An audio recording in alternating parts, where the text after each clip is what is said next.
Bismillahirrahmanirrahim. Assalamualaikum warahmatullahi wabarakatuh.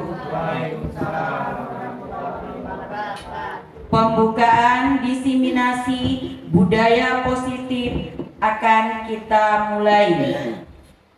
Baiklah, yang pertama, yang terhormat Ibu Kepala Sekolah SDN 53 Singkawang, Ibu Nur Hayati SPD SD. Yang saya hormati rekan calon guru penggerak Angkatan 9 Kota Singkawang. Yang saya hormati rekan guru SDN 53 Singkawang yang saya sayangi.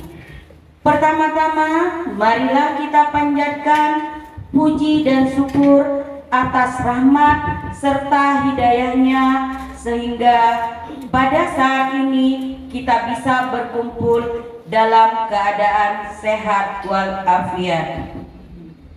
Para hadirin yang dirahmati Allah Subhanahu wa Ta'ala, tidak lupa pula kita haturkan selawat serta salam kepada junjungan kita Nabi Muhammad Sallallahu Alaihi Wasallam yang mana telah membawa kita dari alam kegelapan menuju ke alam terang benderang. Baiklah, saya tidak berpanjang lebar, saya akan membacakan susunan acara kegiatan hari ini. Yang pertama, pembukaan oleh saya sendiri. Yang kedua, doa. Yang ketiga, kata sambutan dari Kepala Sekolah SDN 53 Singkawang sekaligus membuka acara diseminasi budaya positif. Yang keempat, kata sambutan dari pengajar praktek. Yang kelima, pemaparan materi diseminasi budaya positif oleh Ibu Zamila SPD SD. Kemudian yang keenam, sesi tanya jawab, dan yang terakhir penutup. Baiklah, untuk memulai acara kita tidak lupa selalu bersyukur atas rahmat dan segala hidayahnya yang diberikan kepada kita. Marilah kita bermunajat supaya acara ini berjalan dengan lancar dan bermanfaat bagi kita semua. Baiklah, saya akan memimpin doa ini. Marilah kita berdoa bersama-sama menurut agama dan kepercayaan kita masing-masing. Berdoa dimulai.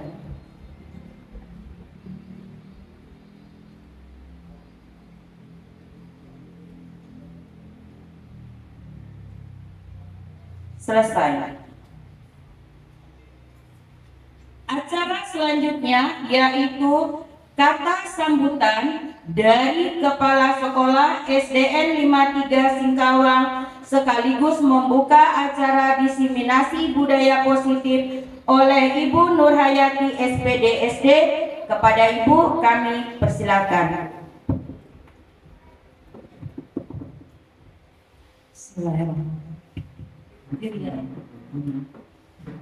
Assalamualaikum warahmatullahi wabarakatuh.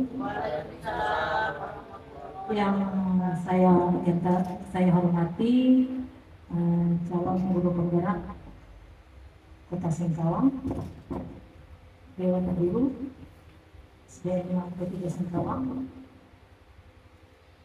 Puji syukur kita panjatkan kehadirat Tuhan Yang Maha Esa, yang mana pada hari ini kita dapat berkumpul bersama dalam keadaan sehat walafiat untuk mengikuti acara pembukaan diseminasi budaya positif. Hari ini kita akan mendengarkan tentang apa itu diseminasi budaya positif yang akan disampaikan oleh narasumber lah kita yang bernama Bu Zamilah. Intinya sebagai kepala sekolah, ya, saya sangat mengapresiasi kegiatan ini yang mudah-mudahan pada kegiatan ini apa yang akan dipaparkan oleh narasumber kita akan menambah pengetahuan kita semuanya, ya. Untuk itu saya tidak akan berpanjang lebar. Saya akan membuka kegiatan ini, kegiatan diseminasi budaya positif ini dengan mengucapkan Bismillahirrahmanirrahim. Acara diseminasi budaya positif saya buka.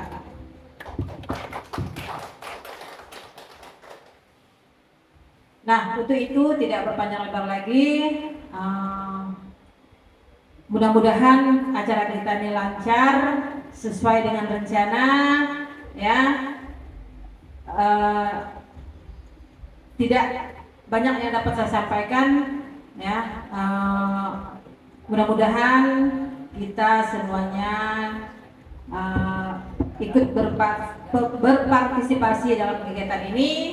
Nah, untuk itu akhir kata, ya, saya ucapkan Assalamualaikum warahmatullahi wabarakatuh. Waalaikumsalam warahmatullahi wabarakatuh. Demikianlah kata sambutan dari Kepala Sekolah SDN 53 Singkawang sekaligus membuka acara kita, yaitu diseminasi budaya positif yang nanti akan dipaparkan oleh Ibu Zamila SPD SD MPD.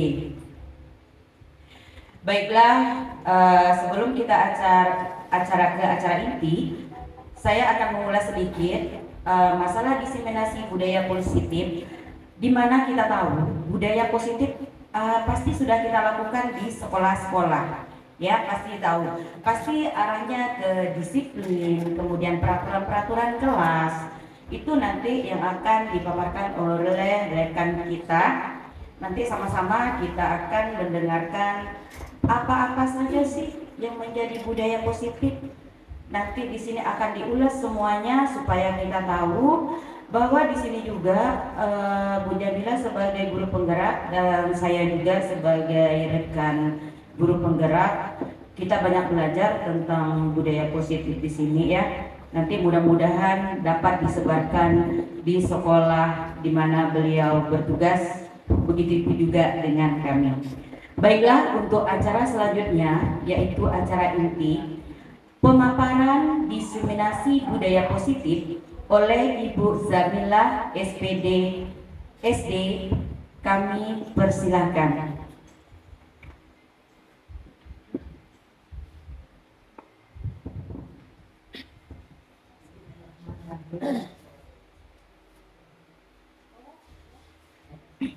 Assalamualaikum warahmatullahi wabarakatuh.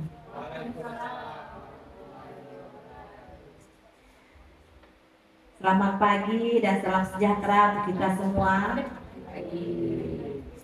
Yang pertama, yang terhormat Ibu Kepala Sekolah SDN 53 Singkawang, Ibu Nur Hayati SPD SD. Yang saya hormati Bapak Ibu guru hebat, rekan calon guru penggerak, dan rekan-rekan SDN 53 Singkawang beserta kakak-kakak mahasiswa-mahasiswi kampus mengajar yang bertugas di SDN 53 Singkawang. Alhamdulillah, selalu kita panjatkan kehadirat Allah Subhanahu wa Ta'ala. Kita masih diberi kesempatan untuk berkumpul di kegiatan hari ini, yaitu mengenai diseminasi budaya positif di sekolah.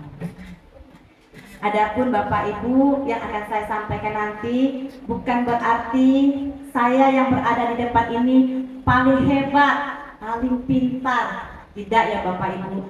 Saya hanya berbagi sedikit dari ilmu yang saya dapatkan dari pendidikan guru penggerak. Tepatnya di modul 1.4 yang membahas tentang materi budaya positif.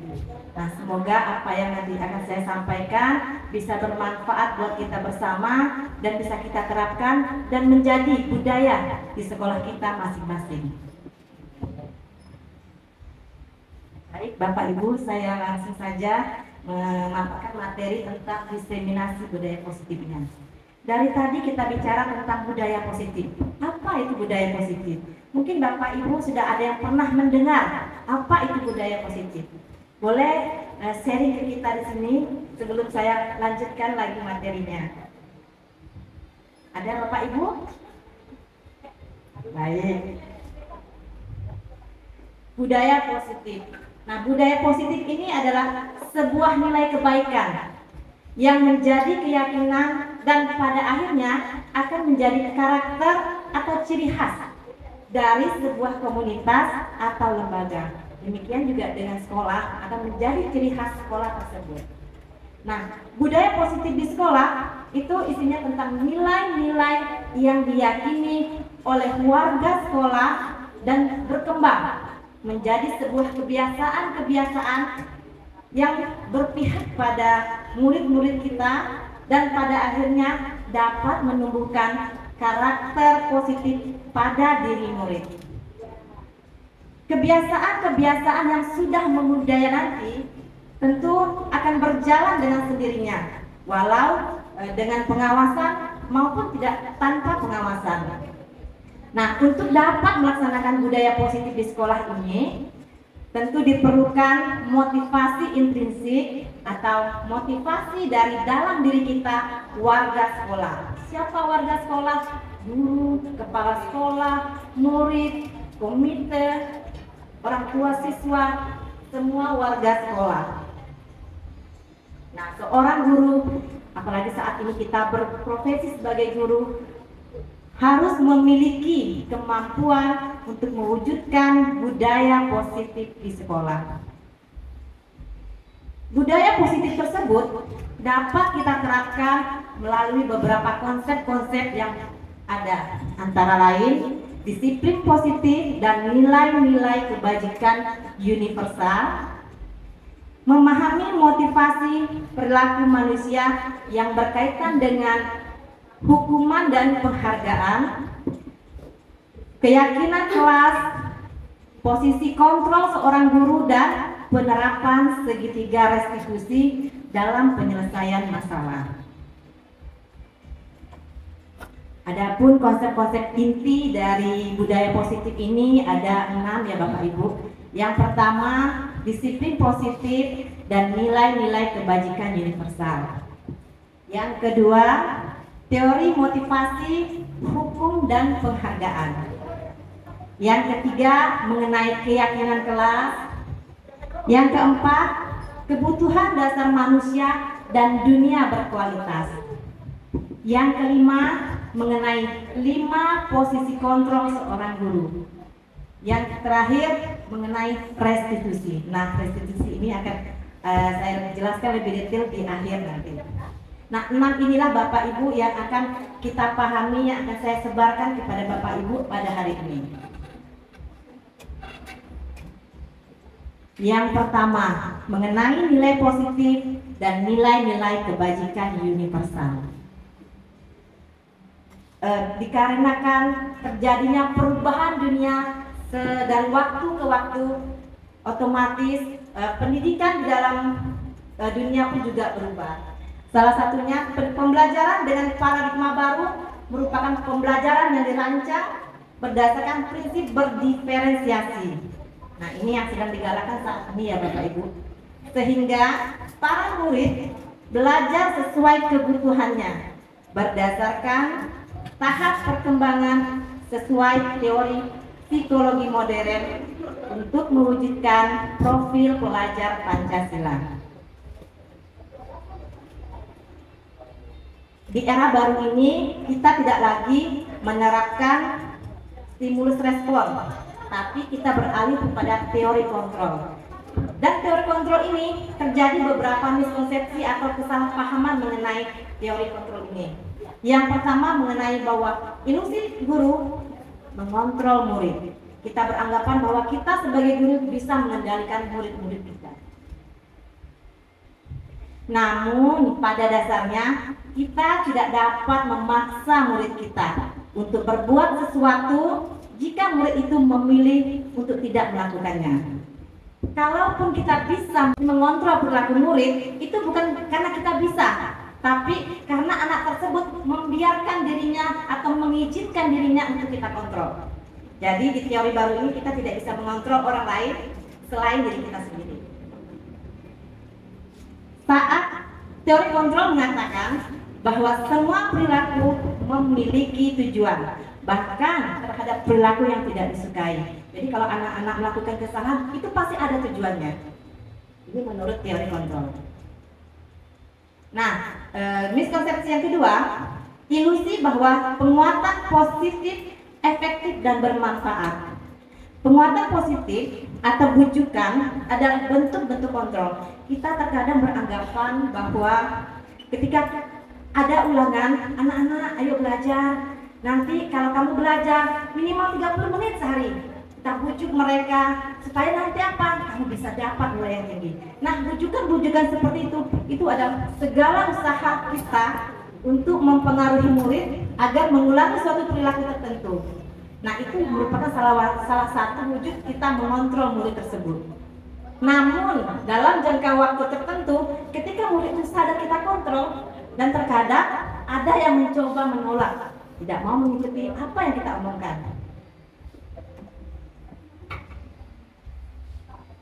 Miskonsepsi yang ketiga yaitu bahwa kritik dan membuat orang merasa bersalah dapat menguatkan karakter. Jadi ini saya sebelum mengikuti guru penggerak, saya juga berpikir seperti ini, bahwa kalau kita bisa membuat anak itu merasa bersalah, itu bisa menguatkan anak tersebut. Ternyata pemikiran kita salah, atau pemikiran saya, Bapak Ibu ya maaf.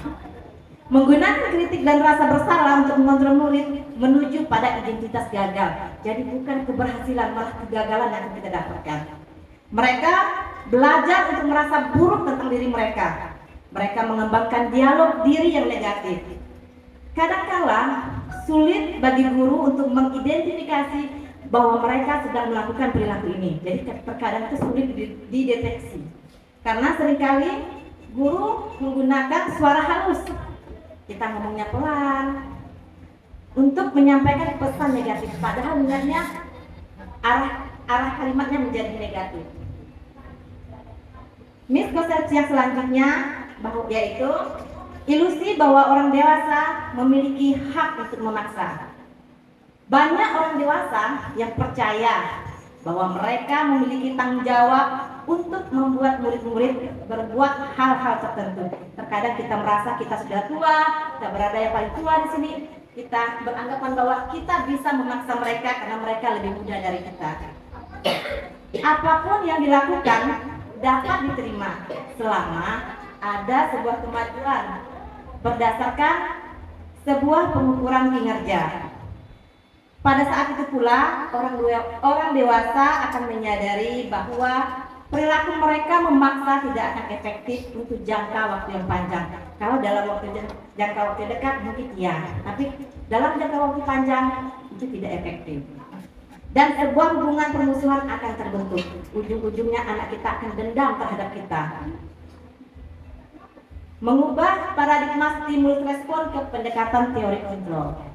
Bagaimana seseorang bisa berubah dari paradigma stimulus respon kepada pendekatan teori kontrol? Apa yang akan kita lakukan?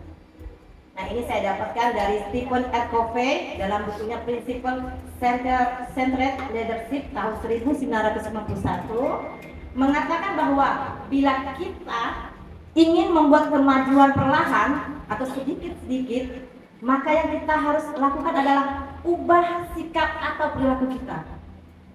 Namun, bila kita ingin memperbaiki cara-cara utama kita, maka yang perlu kita ubah adalah kerangka acuan berpikir tentang manusia. Ubah paradigma kita, skema pemahaman, dan penjelasan aspek-aspek tertentu tentang realitas. Nah, ini contoh stimulus respon atau teori yang sebelumnya, dan di sebelahnya adalah teori kontrol yang saat ini sedang dijalankan. Dalam stimulus respon, realita atau kebutuhan ini sama, dianggap sama. Tapi pada teori kontrol, realitas atau kebutuhan kita berbeda, tidak sama satu dengan yang lainnya. Semua orang melihat hal yang sama di dalam stimulus respon. Dalam teori kontrol, setiap orang memiliki gambaran yang berbeda. Kita mencoba mengubah orang agar berpandangan sama dengan kita. Jadi kalau dalam stimulus respon ini orang diajak supaya sependapat dengan kita. Tapi berbeda ketika di teori kontrol. Kita berusaha memahami pandangan orang lain tentang dunia. Jadi melihat dari sisi yang berbeda. Perilaku buruk dilihat sebagai suatu kesalahan. Makanya terkadang sering terjadi pembulian. Karena ternyata awalnya juga kita tanpa sadar melakukan itu karena perilaku buruk itu kita anggap suatu kesalahan. Padahal belum tentu perilaku yang buruk yang dilakukan anak itu adalah sebuah kesalahan. Di teori kontrol, semua perilaku memiliki tujuan. Orang lain bisa mengontrol saya pada stimulus respon, tapi pada teori kontrol hanya Anda atau hanya kita yang bisa mengontrol diri kita. Saya bisa mengontrol orang lain. Jadi di stimulus respon beranggapan bahwa kita bisa mengontrol orang di luar. Pada teori kontrol, kita tidak bisa mengontrol orang lain. Pemaksaan ada pada saat bujukan gagal. Ketika tujuan kita memujuk anak tersebut tidak tercapai, kita mulai melakukan hal-hal yang mulai lebih tinggi lagi. Mungkin dalam hal yang sampai ke ekstrim untuk memaksa sesuatu tersebut. Nah, dalam teori kontrol, kolaborasi dan konsensus menciptakan pilihan-pilihan baru. Jadi tidak lagi pemaksaan, akan tetapi kita diskusikan bersama-sama mencari solusi dalam permasalahan yang sedang dihadapi anak tersebut. Yang terakhir, dalam stimulus respon, model berpikir menang atau kalah. Sedangkan di teori kontrol, model berpikir menang atau bahasa kerennya sekarang win-win solution. Ya, keren. Nah, disiplin positif. Ketika Bapak Ibu mendengar kata disiplin, apa yang terbayang di benak Bapak Ibu? Atau apa yang terlintas di pikiran Bapak Ibu? Mohon saya ingin mendengar pendapatnya. Silakan Bapak yang di depan. Menurut saya disiplin itu kayak sebuah aturan ya, sebuah aturan yang supaya perilaku kita itu lebih terarah. Misalnya seperti datang sekolah harus tepat waktu, seperti itu. Baik, terima kasih Bapak. Jadi begitu mendengar kata disiplin, Pak Magas langsung teringat akan aturan. Ibu yang lain barangkali ingin memberikan. Ibu, kalau mendengar kata disiplin, apa sih yang terlintas di benak kita? Bapak Ibu depan, silakan. Kalau menurut saya disiplin itu adalah aturan yang harus dilaksanakan dan diterapkan di dalam kelas ataupun sekolah. Terima kasih Bapak Dr. Hakim. Ya, kadang-kadang kita mendengar kata disiplin akan terlintas aturan-aturan yang begitu beratnya. Dalam budaya kita, makna kata disiplin ini dimaknai menjadi sesuatu yang dilakukan seseorang pada orang lain untuk mendapatkan kepatuhan dan biar patuh. Kita cenderung menghubungkan kata disiplin dengan ketidaknyamanan. Bapak Ibu, kalau ada aturan-aturan yang berat, apa yang kita rasakan? Merasa tidak nyaman. Atau ada aturan baru yang diberlakukan di sekolah kita, tentunya kita dalam pelaksanaan pertama-tama akan merasakan ketidaknyamanan di situ. Ki Hajar Dewantara menyatakan bahwa untuk mencapai kemerdekaan dalam konteks pendidikan kita saat ini, untuk menciptakan murid yang merdeka, syarat utamanya adalah harus ada disiplin yang kuat. Berarti disiplin di sini memang diperlukan, tapi disiplin yang dalam bentuk seperti apa? Disiplin yang dimaksud oleh Bapak Ki Hajar Dewantara adalah disiplin diri yang memiliki motivasi internal. Jika kita tidak memiliki motivasi internal atau dari dalam diri kita, maka kita memerlukan pihak lain untuk mendisiplinkan kita atau memotivasi eksternal, karena berasal dari luar bukan dari dalam diri kita. Disiplin positif seperti yang dikatakan Bapak Ki Hajar Dewantara tadi, yang dimaksud dengan disiplin positif di sini adalah disiplin diri, berarti diri kita sendiri yang memiliki motivasi internal, bukan akibat paksaan, pujian, atau hukuman. Seseorang yang memiliki disiplin diri berarti bisa bertanggung jawab terhadap apa yang dilakukannya, karena mereka mendasarkan tindakan mereka pada nilai-nilai kebajikan universal. Nah, nilai-nilai kebajikan yang ingin dicapai setiap anak Indonesia ini kita kenal dengan nama profil pelajar Pancasila. Jadi ini mungkin tidak asing lagi bagi Bapak Ibu. Apa itu profil pelajar Pancasila? Profil Pancasila terdiri dari beriman, bertakwa kepada Tuhan Yang Maha Esa, dan berakhlak mulia, mandiri, bernalar kritis, kreatif, bergotong royong, dan berkebinekaan global. Konsep yang kedua yaitu tentang teori motivasi, hukum, dan penghargaan. Nah, untuk melakukan disiplin tentulah kita perlu motivasi dari dalam diri tadi. Diane Gossen dalam bukunya Restructuring School Discipline, tidak salah ya Bapak Ibu ya, saya juga masih belum pasti dalam berbahasa Inggris, menyatakan ada 3 motivasi perilaku manusia. Yang pertama, menghindari ketidaknyamanan atau hukuman. Yang kedua, untuk mendapatkan imbalan atau penghargaan dari orang lain. Yang ketiga, untuk menjadi orang yang mereka inginkan dan menghargai diri sendiri dengan nilai-nilai yang mereka percaya. Nah, jika motivasi murid kita karena menghindari ketidaknyamanan atau hukuman, atau untuk mendapatkan imbalan atau penghargaan dari orang lain, maka motivasi ini masih berasal dari eksternal atau dari luar dirinya. Namun, jika motivasi murid kita karena untuk menjadi orang yang mereka inginkan dan menghargai diri sendiri dengan nilai-nilai yang mereka percaya, maka motivasi ini berasal dari dalam dirinya atau disebut dengan motivasi internal. Nah, Bapak Ibu, motivasi inilah yang harus kita munculkan pada diri anak kita. Konsep disiplin dengan identitas gagal. Hukuman terkadang kita lakukan tanpa kita sadari dan spontan, tapi ternyata hukuman itu sangat menyakitkan, tidak nyaman, murid menjadi takut, memaksa, murid menyembunyikan kesalahannya sehingga tidak jujur terhadap kita gurunya, dan murid menjadi rendah diri. Jika hukuman ini sering kita berikan, kita khawatirkan slogan-slogan pelarangan kita anti bully tidak akan berjalan dengan baik, Bapak Ibu. Penghargaan. Saya sebelum mengikuti guru penggerak ini menganggap bahwa penghargaan merupakan salah satu solusi untuk memotivasi anak murid saya. Ternyata penghargaan juga tidak efektif, Bapak Ibu. Penghargaan merusak hubungan. Terkadang teman yang tidak mendapatkan penghargaan akan iri terhadap temannya. Mematikan kreativitas. Anak itu terus yang dapat juara. Anak itu terus yang dapat hadiah. Ujung-ujungnya anak yang lain tidak mau berusaha. Menghukum dengan sistem ranking. Nah, ini Bapak. Kau ini bodoh, tidak pernah ranking terakhir. Nah, tanpa kita sadari Bapak Ibu, ini salah satu bibit-bibit pembulian anak-anak kita di kelas. Merampas hak menghargai dirinya. Ini adalah tadi konsep disiplin dengan mengarah ke identitas gagal.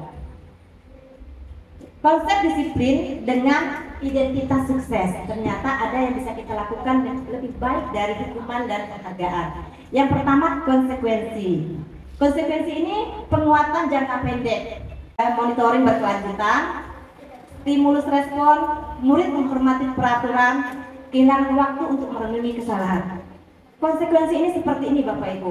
Misalnya anak menumpahkan air di meja, apa yang harus dia lakukan? Konsekuensinya ketika dia menumpahkan air, dia harus membersihkannya. Itu bukan hukuman Bapak Ibu, tapi akibat dari perbuatannya. Dia harus melakukan sesuatu.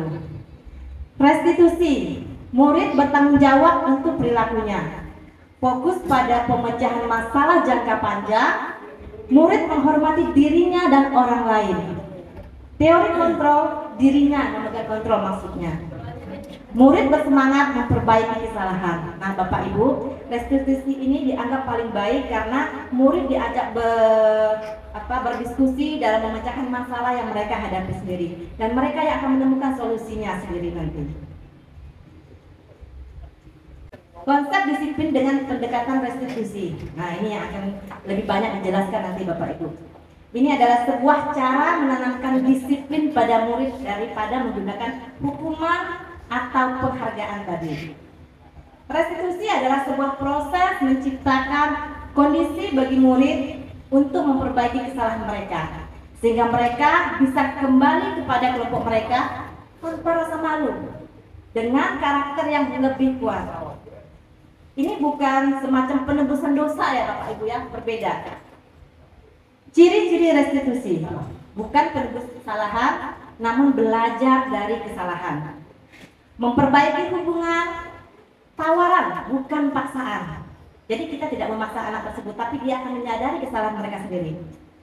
Menuntun untuk melihat ke dalam diri, mencari kebutuhan dasar yang mendasari tindakan, fokus pada karakter bukan pada tindakan, menguatkan dan fokus pada solusi. Jadi bukan mencari permasalahan, terus mencari siapa yang salah, tapi fokus pada mencari apa yang bisa dilakukan untuk memperbaiki masalah tersebut.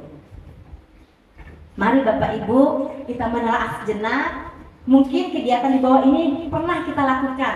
Nah, saya ingin partisipasi Bapak Ibu dalam menjawab pertanyaan ya Bapak Ibu ya. Mencatat 100 kali di dalam buku kalimatnya, saya tidak akan terlambat lagi karena terlambat ke sekolah. Kira-kira Bapak Ibu ini hukuman atau konsekuensi? Hukuman apa konsekuensi? Hukuman. Yang kedua, lari mengelilingi lapangan basket 2 kali karena terlambat hadir di sekolah. Kira-kira hukuman apa konsekuensi? Hukuman. Murid diminta untuk push up 15 kali karena tidak menggunakan masker ke sekolah. Hukuman. Menyakitkan ya Bapak Ibu ya. Menggantikan kertas tugas teman yang telah dicoret-coret. Iya, karena dia sudah mencoret. Ini bukan hukuman tapi konsekuensi akibat perbuatannya. Membersihkan tumpahan air di meja tulis karena tersenggol pada saat belajar. Iya. Murid disuruh mengenakan sepatu seharian di sekolah karena tidak memakai sepatu hitam. Hukuman maksudnya di sini tidak mengenakan sepatu, tidak memakai sepatu kaki ayam maksud kita ya Bapak Ibu ya. Hukuman. Lari mengelilingi lapangan basket 2 kali karena terlambat 10 menit untuk pelajaran PJOK. Hukuman atau konsekuensi ini Bapak Ibu? Ini adalah konsekuensi. Kenapa konsekuensi? Sementara tadi juga ada mengelilingi lapangan basket. Tapi karena ini pelajaran PJOK, dia ketinggalan pemanasan. Wajib melakukan pemanasan dengan keliling lapangan sebanyak 2 kali. Jadi ini bukan hukuman Bapak Ibu ya, tapi ini konsekuensi. Berbeda dengan yang di atas.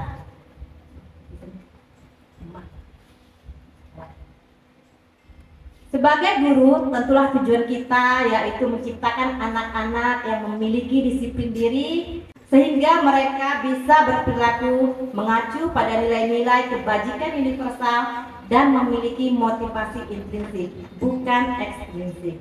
Jadi untuk melakukan sesuatu perlu motivasi dari dalam diri anak tersebut. Konsep yang ketiga yaitu keyakinan kelas. Jika anak sudah menyadari dan punya motivasi dalam dirinya, maka kita bisa mengajak anak-anak membuat keyakinan kelas. Bukan peraturan Bapak Ibu ya, tapi keyakinan kelas. Keyakinan berbeda dengan peraturan.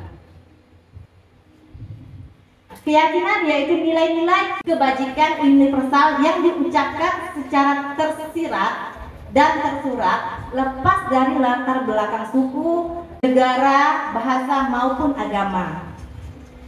Seseorang akan lebih tergerak dan bersemangat untuk menjalankan keyakinannya daripada hanya sekedar mengikuti serangkaian peraturan tertulis tanpa makna. Bapak Ibu, contohnya saja ketika kita yakin dengan iman kita, tanpa disuruh orang pun kita akan melaksanakan apa yang menjadi keyakinan kita tersebut.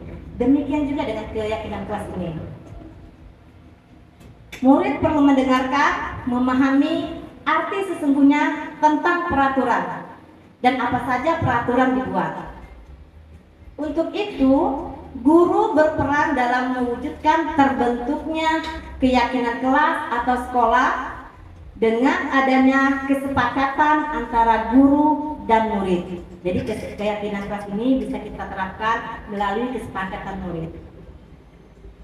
Keyakinan kelas atau sekolah ini berupa pernyataan-pernyataan universal yang mudah diingat, dipahami, dan harus diterapkan dalam lingkungan sekolah.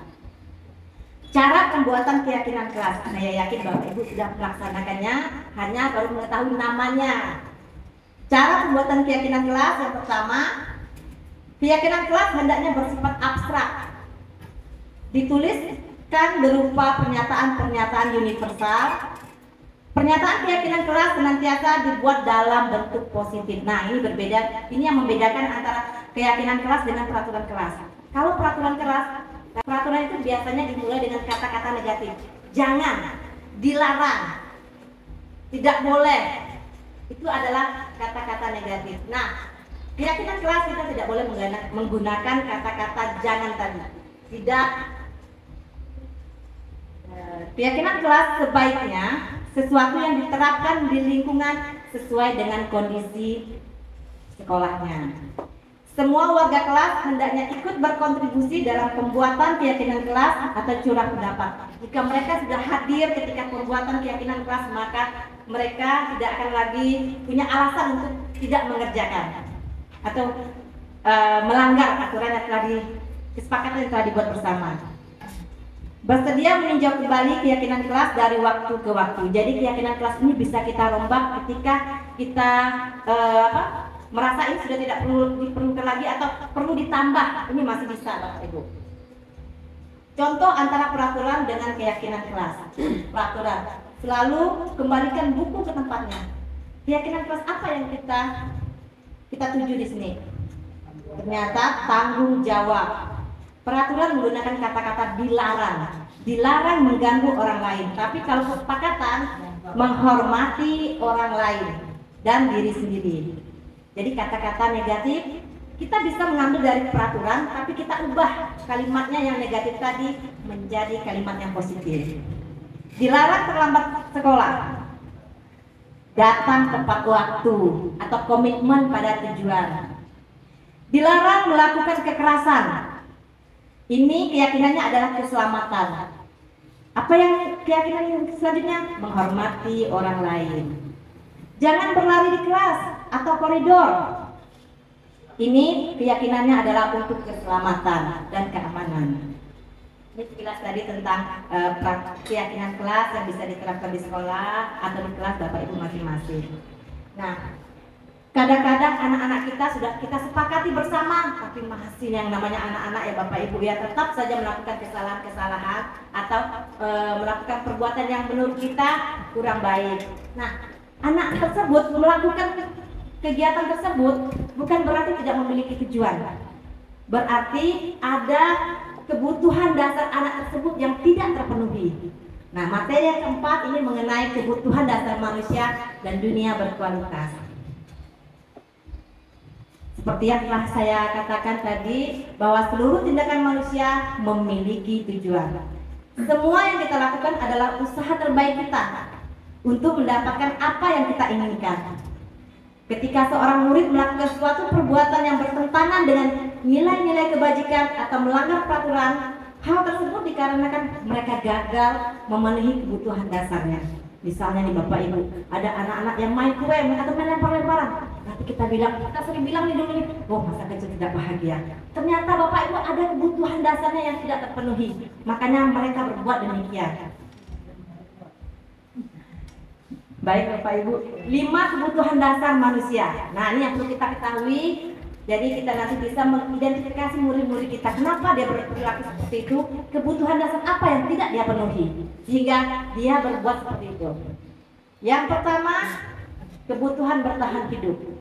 Kebutuhan yang bersifat abstrak, fisiologis untuk bertahan hidup, misalnya kesehatan, rumah, dan makanan. Komponen psikologis pada kebutuhan ini meliputi kebutuhan akan perasaan aman, kebutuhan kasih sayang atau kebutuhan untuk diterima. Ini yang ada di dalam diri manusia. Kita selalu ingin disayang. Meliputi kebutuhan akan hubungan koneksi sosial, kebutuhan untuk memberi dan menerima kasih sayang, dan kebutuhan untuk menjadi bagian dari suatu kelompok. Kebutuhan yang ketiga yaitu kebutuhan penguasaan atau biasa disebut juga kebutuhan pengakuan dan kemampuan. Kebutuhan ini berhubungan dengan kekuatan untuk mencapai sesuatu, menjadi kompeten, menjadi terampil, diakui atas prestasi dan keterampilan kita, ingin didengarkan, dan memiliki rasa harga diri. Murid yang memiliki kebutuhan dasar penguasaan yang tinggi biasanya selalu ingin jadi pemimpin. Biasanya kelihatan ya Bapak Ibu ya, anak itu menonjol, selalu ingin memimpin teman-temannya. Mereka juga suka mengamati sebelum mencoba hal yang baru dan merasa kecewa bila melakukan kesalahan. Kebutuhan yang keempat yaitu kebutuhan akan kebebasan. Kebutuhan kebebasan ini biasa juga disebut dengan kebutuhan akan pilihan. Kebutuhan akan kemandirian, otonomi, memiliki pilihan, dan mampu mengandalkan arah hidup seseorang. Yang kelima, kebutuhan kesenangan. Kebutuhan untuk merasa senang. Ini anak-anak biasa suka main air tuh, siram-siram. Ternyata mereka itu butuh rasa senang. Kebutuhan untuk mencari kesenangan, bermain, dan tertawa. Anak-anak dengan kebutuhan dasar kesenangan yang tinggi biasanya ingin menikmati apa yang dia lakukan. Mungkin di rumahnya dia tidak bisa bersenang-senang, sehingga ketika dia sekolah dia melampiaskan keinginannya. Ini contoh kasus dalam memenuhi kebutuhan dasar manusia. Mudah-mudahan dengan kasus ini kita bisa membantu Bapak Ibu melihat atau mengidentifikasi anak-anak didik Bapak Ibu. Seorang anak sering mengganggu temannya dengan mengambil makanan temannya di sekolah. Dalam hal ini, ketika anak tersebut ditanya mengapa ia melakukan hal tersebut atau perbuatan tersebut, nah kita bisa melihat jawaban yang diberikan anak tersebut. Guru dapat mengidentifikasi kebutuhan apa yang sedang dipenuhi anak tersebut. Jika ia beralasan karena ia lapar, berarti kebutuhan bertahan hidupnya yang tidak ia penuhi. Jika anak tersebut melakukan hanya karena keisengan saja, merebut makanan teman, iseng, ternyata anak itu memenuhi kebutuhan dirinya yaitu tentang apa? Kesenangan. Jika anak tersebut melakukan hanya karena ia merasa bosan dengan bekal makan yang dibawakan oleh ibunya, ketika jawabnya bosan Bu, saya makan ini terus, ternyata dia itu butuh kebebasan. Dia ingin menentukan pilihan, mungkin tidak diberikan pilihan oleh keluarganya atau orang tuanya. Yang keempat, jika jawaban anak tersebut karena dia merasa senang, temannya jadi memperhatikan dia, ini butuh perhatian. Ketika temannya melaporkan tindakan tersebut kepada gurunya dan guru memberitahu orang tuanya, hanya datang orang tuanya, kemudian diberikan ultimatum atau nasihat sehingga orang tuanya tersebut lebih ekstra memperhatikan anak tersebut, dan anak ini merasa senang. Kenapa? Dia mendapat perhatian dari orang tuanya, dan ternyata anak ini kurang kasih sayang dari orang tuanya. Jika anak tersebut melakukan karena ia merasa hebat, nih kadang-kadang anak merasa saya kuat, berarti dia di sini sedang memenuhi kebutuhan penguasaan, sehingga teman-teman ini merasa takut, wah saya hebat, seperti itu. Jadi dari jawaban anak-anak kita, Bapak Ibu, kita bisa melihat kebutuhan apa yang sebenarnya sedang mereka penuhi. Berdasarkan jawaban yang diberikan oleh anak, hal tersebut dapat dijadikan dasar bagi guru dalam mengambilkan tindakan. Jadi setelah kita tahu, oh anak ini seperti ini, maka kita bisa menyiapkan langkah-langkah selanjutnya yang bisa kita lakukan untuk memperbaiki sikap anak tersebut. Setelah belajar 3 motivasi perilaku manusia, 5 kebutuhan dasar manusia, dan memahami alasan-alasan yang mendasari tindakan manusia, maka kita dapat menciptakan dunia yang berkualitas. Apa itu dunia berkualitas? Dunia berkualitas adalah tempat khusus dalam pikiran kita, tempat kita menyimpan gambaran representasi dari semua yang kita inginkan. bisa berisi orang-orang, hal-hal dan apa saja yang terbaik dalam hidup kita, dalam hidup dan membuat kita merasa bahagia dan terpenuhi kebutuhan dasar kita tadi. Dr. William Glasser menyebutnya seperti album foto, sehingga isinya tidak akan terlalu banyak, hanya akan terdiri beberapa hal saja yang sangat signifikan dan benar-benar terbaik dalam hidup kita, yang membuat hidup kita menjadi lebih bermakna. Kebutuhan dasar bersifat lebih umum dan universal, sedangkan dunia berkualitas lebih unik dan personal. Ini lebih ke pribadi. Konsep yang kelima yaitu 5 posisi kontrol. Nah, Bapak Ibu, posisi kontrol yang pertama yaitu penghukum. Tanpa sadar kita sering melakukan posisi kontrol penghukum. Jangankan Bapak Ibu, saya sendiri sering melakukan. Ternyata penghukum itu adalah posisi yang paling rendah, Bapak Ibu. Yang kedua, pembuat rasa bersalah.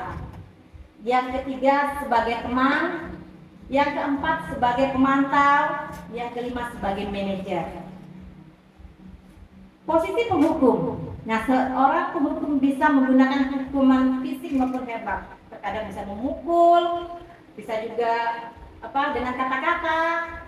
Seorang penghukum senantiasa mengatakan bahwa sekolah memerlukan sistem atau alat yang lebih mendekatkan murid-murid lebih dalam lagi.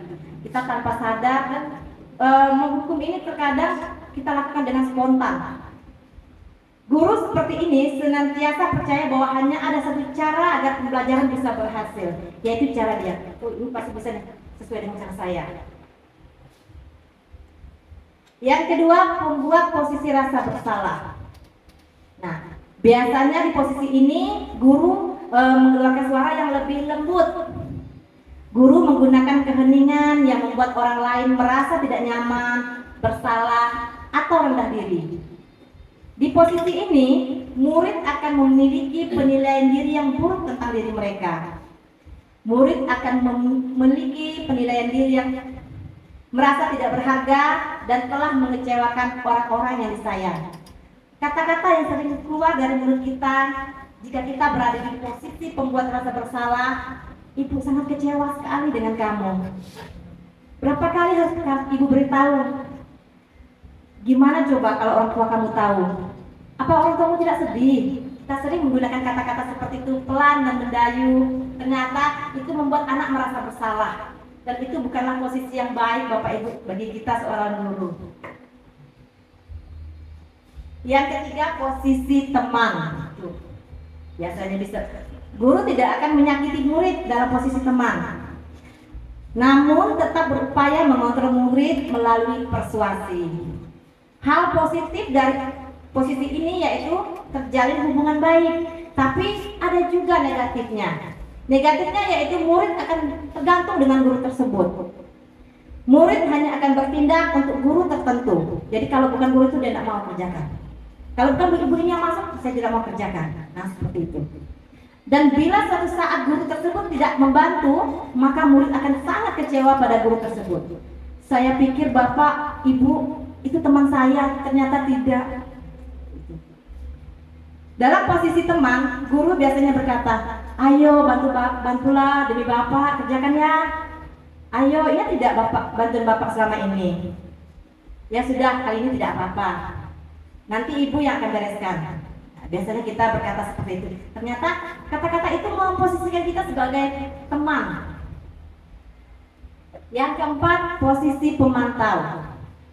Guru yang memposisikan diri sebagai pemantau bertindak berdasarkan peraturan-peraturan dan konsekuensi. Jadi kalau pemantau ini biasanya lebih lebih disiplin bahasanya. Kalau ini sudah aturannya, ya tidak bisa dilanggar. Ini sudah ketentuannya, seperti itu. Seorang pemantau sangat mengandalkan perhitungan, catatan, data yang dapat digunakan sebagai bukti atas perilaku seseorang. Kamu ini sudah 3 kali tidak ikut ujian, tidak ikut ulangan harian. Nilai apa yang bisa Bapak Ibu berikan? Jadi dia mengandalkan catatan-catatan. Guru pada posisi ini akan menggunakan stiker, slip catatan atau daftar hadir. Posisi pemantau berawal dari teori stimulus respon yang menunjukkan tanggung jawab guru dalam mengontrol murid. Biasanya kata-kata atau pertanyaan yang diajukan oleh seorang pemantau, pertanyaannya kayak apa? Seperti itu. Apa yang telah kamu lakukan? Sanksi atau konsekuensinya seperti apa? Nah, yang terakhir adalah posisi manajer. Bapak Ibu, guru hebat, ini adalah posisi yang paling ideal di antara 4 posisi yang telah saya jabarkan tadi. Guru yang berada di posisi ini berbuat sesuatu bersama murid, mempersilahkan murid mempertanggungjawabkan perilakunya, mendukung murid agar dapat menemukan solusi atas permasalahannya sendiri. Guru yang berada di posisi ini telah memiliki keterampilan di posisi teman maupun pemantau. Jadi tidak hanya teman saja, dia tidak hanya dekat dengan murid-muridnya, tapi dia juga sekaligus mengawasi murid-muridnya. Posisi manajer mengacu pada restitusi yang dapat menjadikan murid sebagai manajer bagi dirinya sendiri, sehingga tercipta identitas positif dan berhasil pada diri murid. Seorang manajer akan berkata, apa yang kita yakini? Apa kamu meyakininya? Jika kamu meyakininya, apakah kamu bersedia memperbaikinya? Jika kamu memperbaiki ini, hal ini menunjukkan apa tentang dirimu? Apa rencana kamu untuk memperbaiki masalah ini atau memperbaiki hal ini? Nah, ini adalah kata-kata yang biasa dikeluarkan oleh seorang manajer. Nah, Bapak Ibu, saya mohon bantuannya kembali nih Bapak Ibu. Pak, daftar kolom di sini, kira-kira kata-kata yang tadi setelah saya uraikan ini masuk siapa ya yang mengatakan? Apakah seorang posisi penghukum, seorang yang memposisikan dirinya sebagai teman, pemantau, manajer, atau pembuat rasa bersalah? Pernyataan yang pertama, saya kecewa sekali dengan kamu. Kira-kira ini penghukum, pembuat rasa bersalah, pembuat orang merasa bersalah. Ternyata kamu tidak pernah benar melakukannya. Siapa yang penghukum? Ini orang penghukum biasanya selalu mengatakan, kamu blablabla. Ayolah lakukan demi Bapak, ayolah lakukan demi Ibu. Sebagai teman, ini yang mengatakannya guru memposisikan diri sebagai teman. Apakah kamu mau mendapatkan stiker bintang hari ini? Pemantau. Bagaimana kamu bisa menyelesaikan masalah ini? Nah, yang terakhir, kamu selalu yang paling akhir. Dan ini juga kata-kata seorang guru yang memposisikan dirinya sebagai penghukum. Nah, yang terakhir, konsep yang terakhir ini yang paling ditunggu-tunggu. Ini adalah restitusi. Dan tadi Bu Jamilani ngomong restitusi, apa itu restitusi? Diane Gosen dalam bukunya Restitution Restructuring School Discipline tahun 2001 telah merancang sebuah tahapan untuk memudahkan para guru dan orang tua dalam melakukan proses untuk menyiapkan anaknya untuk melakukan restitusi yang disebut dengan segitiga restitusi atau restitution triangle. Mudah-mudahan tidak salah ya Bapak Ibu. Ya. Segitiga restitusi ini menciptakan kondisi bagi murid untuk memperbaiki kesalahan mereka, sehingga mereka bisa kembali pada kelompok mereka dengan karakter yang lebih kuat, bukan dengan rasa malu yang dibawanya. Proses kolaboratif yang mengajarkan murid untuk mencari solusi untuk memecahkan masalah dan membantu murid berpikir tentang orang seperti apa yang mereka inginkan dan bagaimana mereka harus memperlakukan orang lain. Jadi murid nanti akan diajak berdiskusi, kan mengajak mereka berpikir, membantu murid menjadi lebih memiliki tujuan, disiplin positif, dan memulihkan dirinya setelah berbuat salah. Segitiga restitusi, penekanannya bukanlah pada bagaimana berperilaku untuk menyenangkan orang lain atau menghindari ketidaknyamanan, namun tujuannya adalah menjadi orang yang menghargai nilai-nilai kebajikan yang mereka percayai. Tahapan segitiga restitusi yang pertama yaitu menstabilkan identitas. Yang kedua, validasi tindakan yang salah. Yang ketiga, menanyakan keyakinan. Tahapan yang pertama, menstabilkan identitas. Ini untuk membuat anak yang merasa gagal karena berbuat salah menjadi positif terhadap dirinya. Yang awalnya dia sudah kecewa, sudah down karena telah melakukan kesalahan, tapi kembali bersemangat. Guru akan berkata, berbuat salah itu hal yang manusiawi. Ya, apa anak kamu berbuat salah hari ini? Tidak ada manusia yang sempurna. Bapak Ibu juga pernah berbuat salah. Kita pasti bisa menyelesaikan permasalahan ini. Bapak Ibu tidak tertarik untuk mencari tahu siapa yang salah atau siapa yang benar. Bapak Ibu lebih tertarik untuk menyelesaikan masalah ini. Kalau kamu menyalahkan diri kamu sendiri terus-menerus, apakah kamu bersikap baik pada dirimu? Nah, ini adalah menstabilkan identitas. Artinya kita menetralkan keadaan yang tadi sudah negatif menjadi positif. Kita semua akan melakukan hal yang terbaik yang bisa kita lakukan di posisi menstabilkan identitas. Yang kedua, validasi tindakan yang salah. Guru ini membantu murid mengenali basic need atau kebutuhan dasar yang ingin dipenuhinya. Tadi 5 kebutuhan dasar tadi. Ketika melakukan kesalahan tersebut. Pada dasarnya, setiap tindakan tujuannya adalah memenuhi basic need atau kebutuhan dasarnya. Apakah itu power, freedom, love and belonging, fun and survival.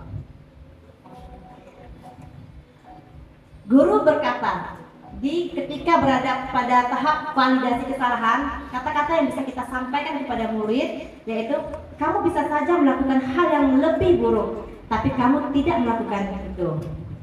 Kamu pasti punya alasan mengapa kamu melakukannya. Apa yang penting bagi dirimu? Kamu boleh tetap berusaha menjaga sikap itu, tapi tambahkan sikap yang lain yang baru. Maukah kamu belajar cara lain untuk mendapatkan yang kamu butuhkan tanpa harus memukul? Apakah kamu bisa melakukan lebih baik besok lagi? Nah, di tahap validasi tindakan yang salah ini, semua perilaku itu dianggap punya alasan. Walau negatif sekalipun anak itu melakukan tindakan, tentu ada alasan di balik tindakannya. Tahapan segitiga restitusi yang ketiga yaitu menanyakan keyakinan. Anak melihat kesalahannya dihubungkan dengan norma sosial dan nilai-nilai yang mendasari manusia berinteraksi dengan orang lain. Guru akan berkata ketika pada tahap ini, apa nilai yang kita percaya di kelas atau di sekolah kita? Nilai-nilai universal apa yang telah kita sepakati bersama? Kelas yang ideal itu seperti apa sih? Kamu ingin menjadi anak yang seperti apa? Apa yang kamu rasakan? Ketika kamu melakukan itu, kamu menjadi orang yang seperti apa? Nah, kata-kata seperti itu yang akan kita tanyakan kepada murid ketika kita sudah menanyakan di posisi keyakinan. Menanyakan keyakinan kelas ini berarti kita semua memiliki motivasi internal, motivasi yang berasal dari diri kita sendiri. Contoh penerapan segitiga restitusi ini saya ambil di kelas saya kemarin. Semoga bisa membantu rekan-rekan untuk melihat tahapan segitiga restitusi dalam realnya seperti apa.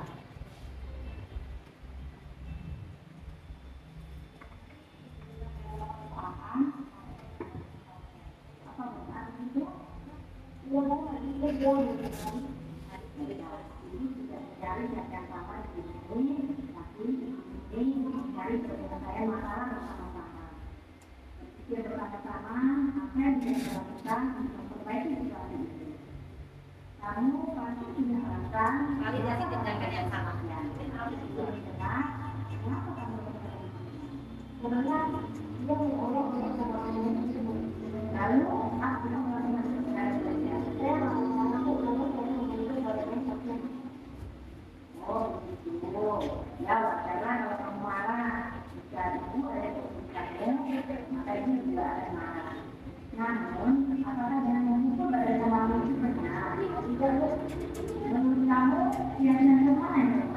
juga menanyakan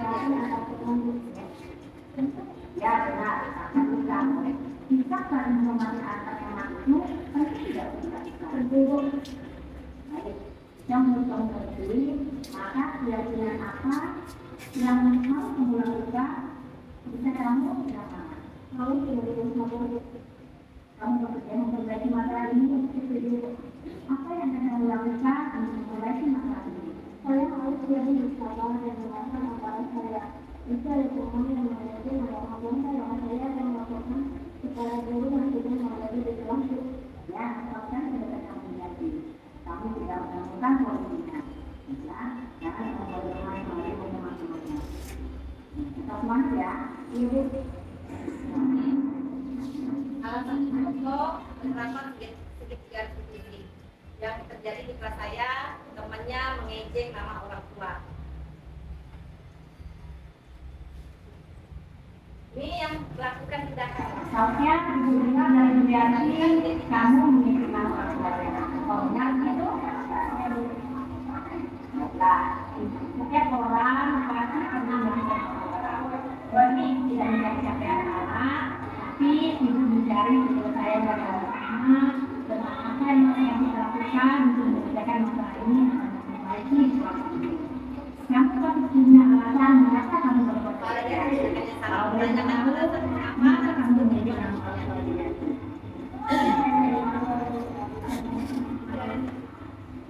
Ibu bisa maklum jika di setiap sekarang memang manusia pemain dan manusia bergurau dan macam-macam. Tapi apakah bergurau dengan menjadi orang tua teman-teman? Benar, orang tua itu adalah orang yang telah membesarkan kita. Jadi sudah selayaknya kita menghormati mereka. Apakah kamu mau jika nama orang tua menjadi temanmu?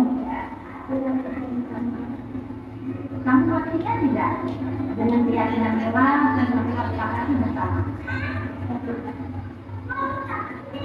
Dengan menjadi nama orang tua temanmu, menurut kamu keyakinan kelas mana yang kamu lakukan?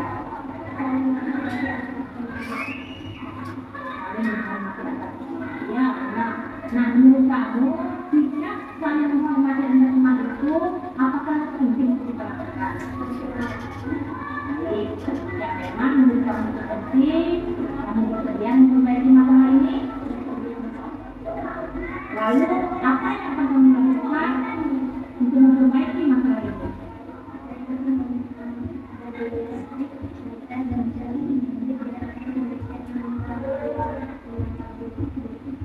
Lalu apa yang akan kamu lakukan untuk berenang dengan temanmu? Ya, kamu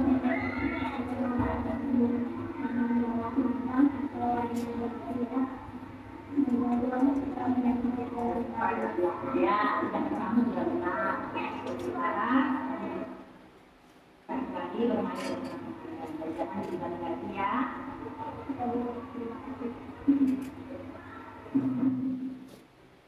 Ternyata anak tersebut melakukan murid saya melakukan perbuatan yang melanggar itu, mengejek nama orang tuanya hanya untuk senang-senang. Ternyata dia berusaha memenuhi kebutuhan akan kesenangan. Nah, kesimpulan dari apa yang telah saya sampaikan tadi dari awal, untuk mewujudkan budaya positif sekolah dapat dimulai dari kebiasaan-kebiasaan yang dilakukan di kelas. Kebiasaan-kebiasaan yang sudah membudaya akan menjadi budaya positif di sekolah kita. Dalam menerapkan budaya positif sekolah, diperlukan motivasi intrinsik dari dalam diri warga sekolah kita. Terima kasih, hanya ini yang dapat saya sampaikan. Lebih kurangnya saya mohon maaf karena yang sebagai manusia tak luput dari kesalahan. Mudah-mudahan apa yang saya sampaikan tadi bisa bermanfaat buat kita semua, bisa mendidik anak kita dan menumbuhkan budaya karakter yang baik pada diri murid kita. Akhir kata saya ucapkan wassalamualaikum warahmatullahi wabarakatuh.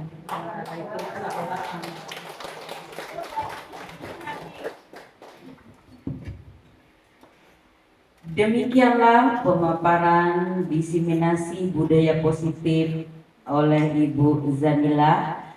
Semoga apa yang disampaikan beliau bermanfaat bagi kita semua, dan kita tahu budaya positif itu kita terapkan sebelum menerapkan kepada siswa kita semua. Jadi kita sebaiknya menerapkan pada diri kita sendiri sebagai guru. Kita sebagai contoh sesuai dengan filosofi Ki Hajar Dewantara. Dan juga bukan hanya itu, sebagai kepala sekolah juga ya Ibu ya, tentunya kita selalu memberikan contoh yang terbaik buat anak-anak didik kita di sekolah.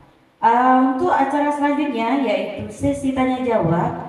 Kepada Bapak Ibu saya persilakan, apabila ada rasa ingin tahu yang belum mengerti tentang diseminasi budaya positif, baik tentang kebutuhan dasar manusia, kemudian 5 posisi kontrol atau segitiga restitusi, dan juga tentang keyakinan kelas. Jika ada yang ingin bertanya, saya persilakan. Mungkin untuk sesi pertama cukup 2 penanya dulu ya. Ada kira-kira? Oh, Pak Maklis. Ada lagi? Satu aja dulu ya. Boleh. Perkenalkan. Assalamualaikum warahmatullahi wabarakatuh. Waalaikumsalam. Perkenalkan Bapak Ibu, nama saya Hairul Magdis. Saya bertugas di SDN 92 Singkawang, tepatnya di Sungai Garam, Singkawang Utara. Baik, yang ingin saya tanyakan adalah menjadi sebuah kebiasaan kita bahwa setiap akhir semester itu biasanya kita memberikan penghargaan ya buat anak-anak kita yang ranking 1, ranking 2, ranking 3 ya di kelas dari kelas 1 sampai kelas 6 malahan. Nah, dari hal itu saya melihat tentunya bertentangan dengan apa yang sudah dipaparkan, yaitu mengenai konsep disiplin tentang penghargaan. Nah, yang dikatakan bahwa hal tersebut itu akan menciptakan identitas gagal. Nah, padahal tujuan kita adalah untuk memotivasi supaya anak tersebut merasa bangga dan bisa lebih baik lagi ke depannya. Nah, jadi dengan adanya konsep disiplin yang tentang penghargaan itu menciptakan identitas gagal, jadi bagaimana? Apakah ada solusi lain atau bagaimana tanggapan dari Ibu? Terima kasih. Apakah langsung dijawab atau langsung ya? Silakan Ibu Jamila. Baik, terima kasih kepada Bapak Makdis mengenai penghargaan. Ya, seperti yang kita ketahui, kita pasti senang mendapatkan yang namanya penghargaan. Bukan berarti dengan yang saya sampaikan tadi ini tidak boleh adanya penghargaan. Hanya saja jika dimungkinkan identitasnya kita persempit atau kita kecilkan. Kalau sekali-sekali saya rasa tidak masalah. Tapi kalau sering, takutnya anak itu akan menjadi ketergantungan. Dikhawatirkan seperti itu. Jika itu sudah membudaya, dikhawatirkan anak itu jika tidak dapat hadiah dia tidak mau melakukan. Jika tidak ada hadiah dia tidak mau berlomba. Nah, seperti itu. Bukan berarti tidak boleh kalau menurut saya di sini. Hanya saja mungkin pada saat-saat tertentu yang seperti Bapak katakan di akhir tahun. Tapi kalau kita lakukan setiap kelas atau sedikit-sedikit, misalnya Bapak Ibu, ini anak-anak barunya tidak mau rapi. Kalau siapa mau rapi, Ibu kasih permen. Nah, jika itu rutin kita lakukan, nanti anak-anak itu akan membudaya di pikiran mereka bahwa jika tidak ada permen saya tidak mau rapi Tunggu ada permen saya baru mau rapi. Yang dikhawatirkan akan terjadi hal yang seperti itu. Jadi sekali lagi Bapak Makdis, bukannya tidak boleh, tapi kalau dapat diminimalisirkan kegiatan penghargaan tersebut, atau kalaupun ingin kita berikan dan dalam hal-hal tertentu seperti perlombaan itu wajar. Nah, seperti itu Bapak Makdis ya. Mungkin ini dapat saya sampaikan, mungkin ada tambahan dari rekan yang lain.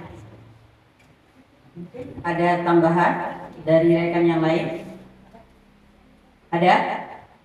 Mungkin saya akan menambahkan sedikit ya. Seperti yang Bapak Mas Dis katakan tadi, memang betul kalau kita memberi penghargaan bagi yang juara. Kenapa pada saat ini di sekolah-sekolah dianjurkan tidak ada namanya peringkingan? Karena semua itu ada alasannya. Karena peringkingan itu bisa membuat anak itu tadinya mendapat penghargaan, sewaktu-waktu dia akan turun, dia akan merasa kecewa. Seperti contohnya seperti ini. Misalnya di sekolah dia dapat bintang. Kalau dia melakukan kesalahan, bintangnya kita copot, dia akan kecewa. Jadi otomatis tadinya dia termotivasi untuk belajar apa segala macam, jadi turun. Karena tadi dari penghargaan itu tiba-tiba dia tidak mendapat. Ibarat seperti ini pengalaman kita. Biasa kita dapat juara 1, tiba-tiba kita tidak dapat juara 1. Jadi merasa kecewa. Kemudian belajarnya kadang-kadang menurun. Itu yang dikhawatirkan untuk anak-anak kita sekarang. Makanya dengan belajar ini kita banyak belajar ya Bapak Ibu ya. Jadi kenapa saat ini tidak ada dari Dinas Pendidikan, jangan ada peringkingan di sekolah. Ini salah satu alasannya. Mungkin itu tambahan dari saya. Pak Modis bisa diterima? Terima kasih. Iya. Ada lagi Bapak Ibu yang mau bertanya? Saya kasih kesempatan satu lagi berhubung waktu ya. Ada Bapak Ibu? Mungkin dari rekan-rekan guru SDN 53, rekan-rekan, ada yang mau bertanya? Apakah sudah jelas? Ada? Oh boleh, Pak Dul ya. Silakan Pak Dul Hakim. Sebutkan nama dan tempat tugas ya. Assalamualaikum warahmatullahi wabarakatuh. Waalaikumsalam warahmatullahi wabarakatuh. Kenalkan, nama saya Dul Hakim. Saya mengajar di SD 47 Singkawang. Saya ingin menanyakan tentang segitiga restitusi. Ini saya akan membahas tentang kasus yang dihadapi siswa saya kelas 6. Di sini siswa itu kalau kita nanya sama dia, jawabannya hanya ya, setelah itu mengangguk-angguk ya. Jadi pertanyaannya itu, bagaimana kita untuk menerapkan segitiga restitusi sama anak tersebut? Terima kasih. Langsung jawab ya. Baik, terima kasih kepada Pak Dul Hakim atas pertanyaan yang diberikan kepada saya. Ya, seperti kita ketahui permasalahan di dalam kelas itu sangat beragam ya Bapak Ibu ya. Ini tidak hanya Pak Dul Hakim sendiri yang mengalami, mungkin rekan-rekan kita yang lain juga mengalami, cuma belum tersampaikan. Nah, kalau menurut saya jika ada murid kita yang seperti itu, kita selain kita coba dari segi tiga restitusi dan tidak berhasil, kita coba kenali diri anak tersebut. Apakah latar belakangnya yang istilah sekarang disebut dengan profil pelajar. Anak ini mungkin melakukan hal tersebut punya kebutuhan dasar yang tidak dipenuhi. Apakah itu kesenangan, kasih sayang, kita gali lebih dalam terlebih dahulu. Jika kita tidak bisa menemui pada diri anak tersebut, mungkin kita lewat teman-temannya. Atau jalan terakhir kita datangi rumahnya. Nah, setelah kita datangi rumahnya, kemungkinan kita akan menemukan jawaban yang lebih real ya jika kita datang ke rumahnya. Barulah kita dapat mengambil tindakan apa yang harus kita lakukan untuk mengatasi permasalahan yang dihadapi oleh anak kita tadi. Jadi tidak hanya segitiga restitusi lalu mentang-mentang tidak berhasil tidak kita laksanakan, tidak ya Bapak Ibu. Tapi kita cari cara lain, mungkin kita lakukan pendekatan. Kita kenali kenapa anak itu bisa berbuat demikian, atau ada faktor eksternal dari diri anak tersebut yang membuat dia melakukan hal tersebut. Hanya ini yang dapat saya sampaikan. Mohon maaf jika lebih kurangnya Bapak Ibu ya, mudah-mudahan bisa diterima. Mungkin ada tambahan dari rekan-rekan guru untuk menambahkan jawaban dari Bu Jamila. Ibu kepala sekolah ada tambahan? Oke. Mungkin kita cukupkan sampai sini ya, karena berhubung waktu ya sudah habis. Baiklah, demikianlah ya rangkaian kegiatan kita pada hari ini. Tadi sudah disimpulkan oleh Bu Zamila tentang diseminasi budaya positif, jadi saya tidak perlu menyimpulkan lagi karena sudah jelas ya. Demikianlah rangkaian acara pada hari ini. Saya selaku pembawa acara mohon maaf jika ada salah kata atau perbuatan, baik saya sengaja ataupun tidak saya sengaja. Saya sebagai pembawa acara mohon maaf yang sebesar-besarnya. Terima kasih Bapak Ibu atas kehadirannya, mohon maaf segala atas kekurangannya, dan saya akhiri dengan wabillahi taufiq wal hidayah. Wassalamualaikum warahmatullahi wabarakatuh. Waalaikumsalam warahmatullahi wabarakatuh.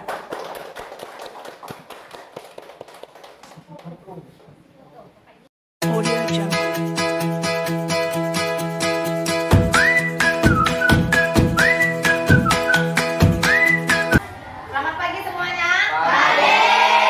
Kabarnya hari ini? Alhamdulillah. Kalian tetap semangat datang ke sekolah, Ibu sudah sangat senang sekali. Baik, seperti yang sudah Ibu katakan, hari ini kita akan membuat yang namanya keyakinan kelas.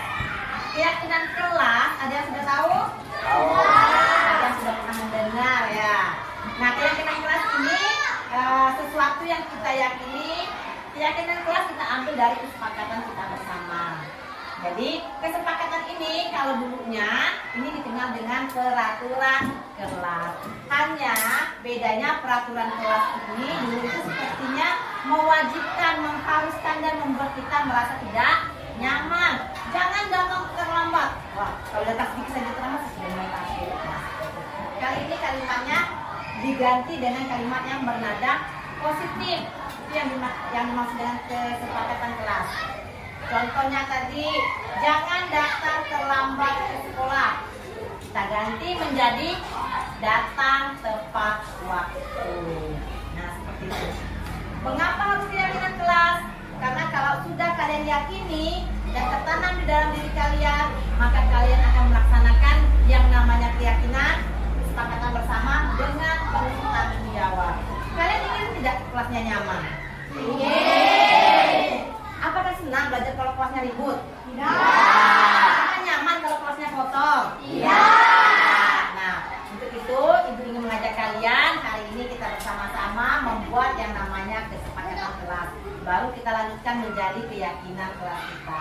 Nanti setiap anak akan menuliskan satu kesepakatan kelas yang kalian yakini, yang kalian inginkan ada di kelas kita dan bisa kita laksanakan bersama-sama.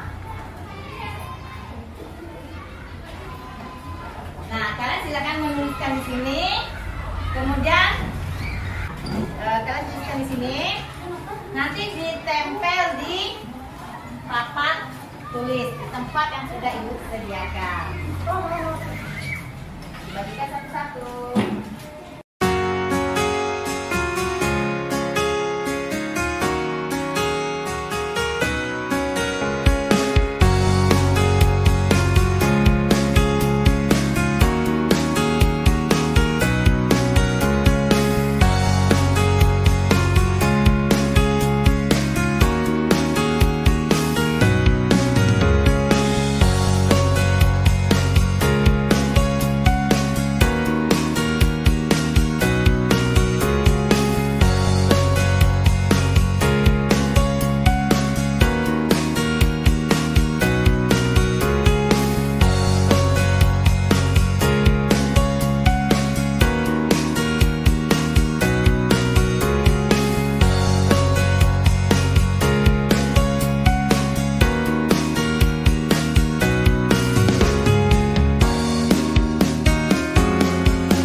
baru ada 5. Datang ke sekolah tepat waktu, buang sampah pada tempatnya,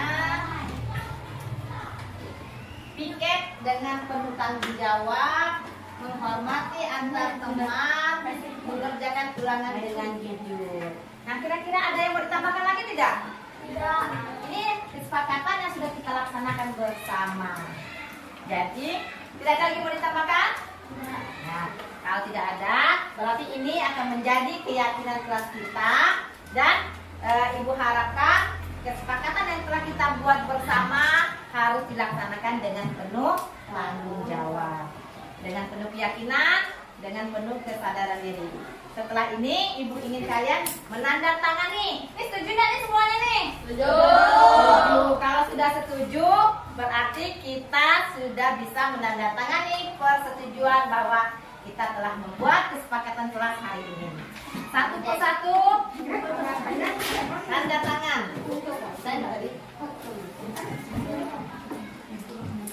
Ayo, mulai.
Kesepakatan ini kita laksanakan supaya apa?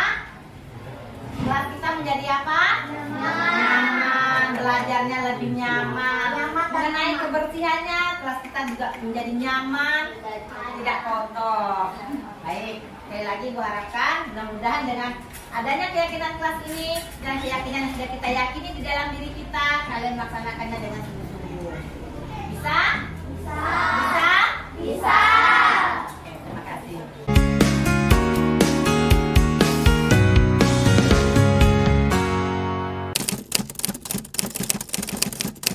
Perkenalkan, nama saya Cynthia dari kelas 6A. Perkenalkan, nama saya Santi dari kelas 6A. Perkenalkan, nama saya Juliante dari kelas 6A. Perkenalkan, nama saya Liko dari kelas 6A. Nama saya Nita dari kelas 6A.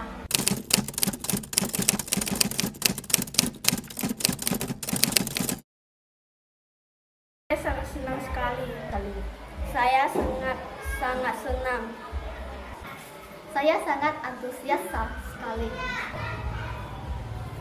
Saya sangat semangat. Saya sangat bersemangat.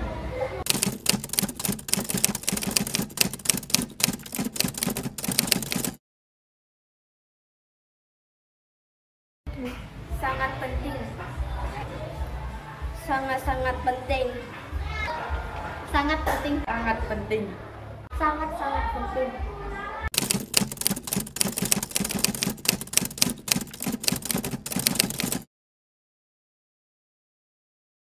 Karena dapat membuat disiplin. Karena dapat menjaga kebersihan kelas. Karena dapat menjaga kebersihan kelas. Karena dapat menumbuhkan rasa tanggung jawab.